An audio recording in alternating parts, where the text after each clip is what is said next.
పచ్చడికి నేనైతే దొండకాయ పచ్చడి చేస్తున్నా. దొండకాయ నువ్వుల పచ్చడి. అయితే నువ్వుల పచ్చడి అని పల్లీలు వేసిందని ఏమనుకోకండి, కొన్ని పల్లీలు కూడా వేసుకోవాలి. పల్లీలు ఇట్లా దూరగా వేగాలి మంచిగా. కొన్ని వేసుకోవాలి పల్లీలు, మొత్తం నువ్వులు కాకుండా కొన్ని పల్లీలు వేసుకొని చేసుకుంటే టేస్ట్ బాగుంటుంది. కొంచెం జీలకర్ర వేసుకోవాలి, కొన్ని మెంతులు వేసుకోవాలి. ఇవి వేగిన తర్వాత 2 స్పూన్లు నువ్వులు వేసేసుకోవాలి. నువ్వులు వేసుకొని మంచిగా కలుపుకోవాలి.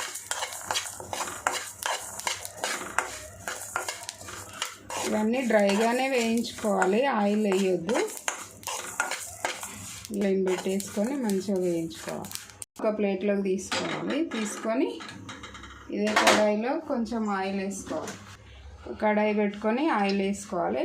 ఆయిల్ వేసుకొని కట్ చేసుకున్న పచ్చిమిర్చి వేసేసుకోవాలి. పచ్చిమిర్చి వేగిన తర్వాత దొండకాయ ముక్కలు వేసుకోవాలి. ఇందులోనే కొంచెము చింతపండు వేసుకోవాలి. ఒక నిమ్మకాయ సైజు అంతా చింతపండు, కొంచెం కొత్తిమీర వేసుకోవాలి, కొంచెం పసుపు వేసుకోవాలి. 2 టమాటాలు కట్ చేసి పెట్టుకున్నా, టమాటాలు వేసేసుకోవాలి. పచ్చళ్ళు ఎప్పుడైనా నేను ఉప్పు వేయను. ఉప్పు వేస్తే టమాటాల వాటరు బయటకు వచ్చి పచ్చడి నిల్వ ఉండదు. అందుకని 2 days అయినా ఉండాలి కదా మనం ఇష్టంతో చేసుకున్నప్పుడు. ఇలాంటి టేస్ట్ ఉంటుంది పచ్చడిది.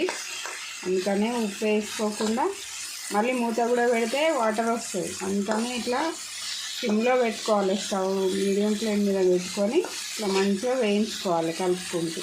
అది వేగిపోతుంది. ఇదిగోండి ఇట్లా టమాటా ఉడికిపోయింది. అయితే ఇప్పుడు స్టవ్ ఆఫ్ చేసుకొని ఇది చల్లారనిద్దాము. దీంట్లోనే ఒక 5-6 వెల్లుల్లిపాయలు వేసుకుంటాం. ఇది చల్లారిన తర్వాత మిక్సీ పట్టుకుందాం. ముందు మిక్సీలో నువ్వులు వేయించుకున్నవి మిక్సీ పట్టుకోవాలి. అన్నీ ఒక్కసారి వేస్తే నువ్వులు మిక్సీలో నలగకుండా అట్లనే ఉండిపోతాయి. అందుకే ఫస్ట్ ఇది మిక్సీ పట్టుకోవాలి. ఇంట్లో దొండకాయ ముక్కలు వేసుకొని కొంచెం తగినంత ఉప్పు వేసేసుకోవాలి. ఉప్పు వేసుకొని మళ్ళీ ఒకసారి మిక్సీ పట్టుకోవాలి.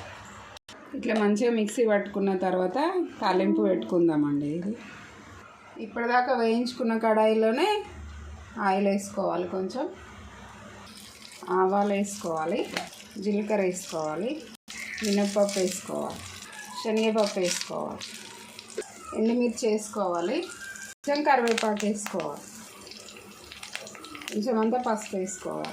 పోపును పచ్చడిలో వేసేసుకొని కలుపుకోవాలి. ఇంతేనండి, పచ్చడి అయిపోయింది. దొండకాయ నువ్వుల పచ్చడి రెడీ అయిపోయింది. ఇది టిఫిన్లోకి, దోశలకి, ఇడ్లీకి, వేడివేడి రైస్లో వేసుకొని నెయ్యి వేసుకొని తిన్నా బాగుంటుంది. మీరు కూడా నచ్చితే చేసుకోండి, లైక్ చేయండి, సబ్స్క్రైబ్ చేసుకోండి ఫ్రెండ్స్. Thank you.